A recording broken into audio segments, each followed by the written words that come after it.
Wait, what? What's up, guys? We are here outside Nelson Mandela University. We're just off campus outside. This is church on the way. If you look around to your left and right, you'll see lots of cars parked out here. It's the 6th of August. It's the 6th of August, right?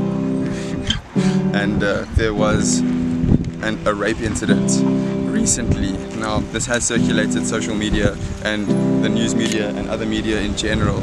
But what's happened today at Nelson Mandela University is a shutdown. Now, it is Monday, and also considering that Thursday is Women's Day, our point of view is why not have something like this on Thursday, where we could actually just get together and plan it more together and let there be more awareness and let this be more effective. So we are on our way to campus just to speak to some students, to ask them how they feel about this, how they were informed about it, and if they would be keen on having something like this on Thursday. Well, firstly, I am female, so I'm very prone to being raped. There's a chance that I get raped. And another thing is because it's very hard to want to go out and enjoy your time, even if it's just going your female friends. The amount of males who try to like touch you uncomfortably, and they're either drunk or maybe they acting like they're drunk, and it's like so disgusting.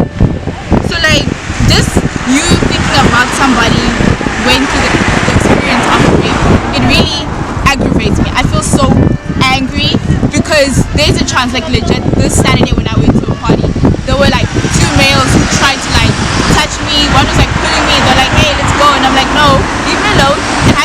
They wouldn't listen because they were so drunk. I had to get my female friends to come like, yo, dude, leave him alone. And then we had to like, can you please go fetch his friend to like take him away? And I mean, what are the chances that day I could have been raped? But instead, I went home, and then later on we heard that a female was raped, and I was like, oh my god. If they're gonna protest this Monday, I'm so going to be there because I'm so tired. Like, it makes me so angry. Sure. We are just next to the circle over here, Nelson Mandela University. The roadblock is over there. The students have shut down the university, and this is because many female students have felt insecure and unsafe, even on campus, just with the protection. They feel like, well, it's particularly females. I'm not saying it's only females, but I mean the whole the fear of rape is real. And so we've spoken to some females in that situation. Where I am right now is with some gentlemen who live on campus, and they're affected by what's going on here. Number one, because classes have stopped and tests, we don't know what's going to happen with tests. And number two, because this is kind of where they stay and this is the activity on campus. So I just want to ask you guys, what do you feel about what's going on over here? Since we are living in a day of betrayal, on my point of view, I think this is just a setup or something like that, because the student, both of them are intellectually matured and they were living in some sure. So I think, as my humble point of view, this is just a setup. We should listen to the side of the guys' story. Sure. Right outside the entrance to South Campus on Nelson Mandela University with a good friend of mine who's been on so many of my videos here on YouTube, especially about this kind of thing, a shutdown at Nelson Mandela University. Okay, I'll introduce him because he's not afraid about that kind of stuff. Axel here, follow him on Instagram. Thanks. Yeah, we are here, unfortunately, I say unfortunately because of what has happened in terms of the rape incident that took place before this, and the reason we're standing here today. But I just want to ask Axel, how much does he know about the situation? Does he feel like this is the right way to address the situation? Is it so? If it's not, why not? Why it is? And even what a better idea would be, or if this is good, that's awesome. Let us know, Axel. Well, okay, firstly, let's answer the first question. I don't know about the whole situation, like, completely, like, cause I just saw on someone's status yesterday that the rape happened on Saturday night, I'm assuming, like, in the early hours of the night, so like 1 or 2 o'clock. And, yeah, and there's a lot of talk about rape culture at the moment.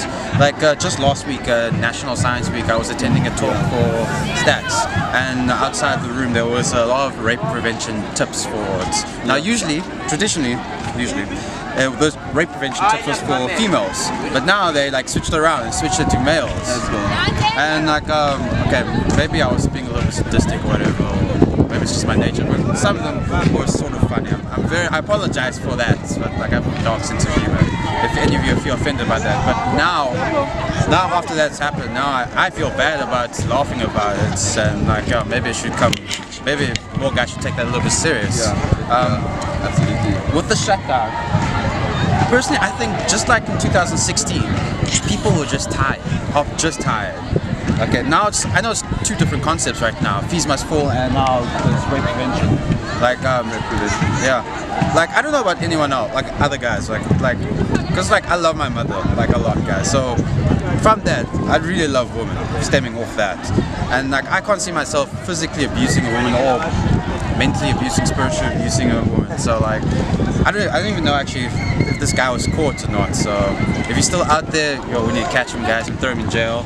But it's gonna talk. So we're gonna be talking about politics now. Like, it's always political in South Africa, man. I agree with you so much, Axel. Especially, I mean, with what's happened, I feel like we mustn't only just catch that person, but we must be the men that set an example in South Africa, the right way to live. I just feel like in South Africa there aren't as many people as I'd like to think setting the tone for how people should act. I mean, everywhere I go, it's a culture in South Africa. Like, I mean, I've got some beautiful friends which are female, and that's the truth. And sometimes I chill with them and talk to them about some serious stuff.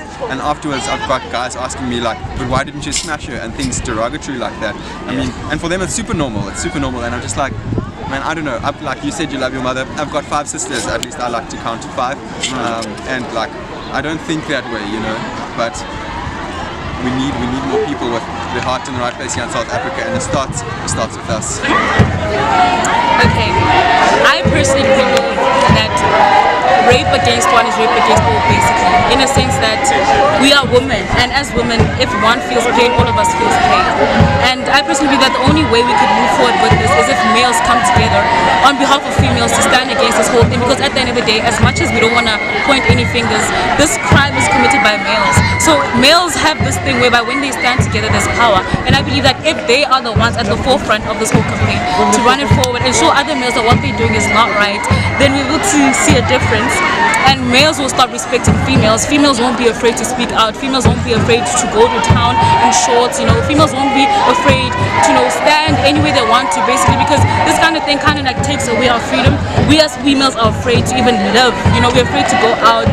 We just want to keep ourselves in the house. And it's a right that everyone has to freedom. So no male should ever make a female feel like they can't be themselves, go out. And with this whole rape thing, it has to stop, because then females deal with a lot on a daily. We're already bombarded with social media and everything around it. So if I'm going to feel down because I have confidence issues, and you as a male come and rape me, then you're basically killing that for me. And for me to take my life because of you, you're not even the giver of life, but I'm taking my life because of you violating me.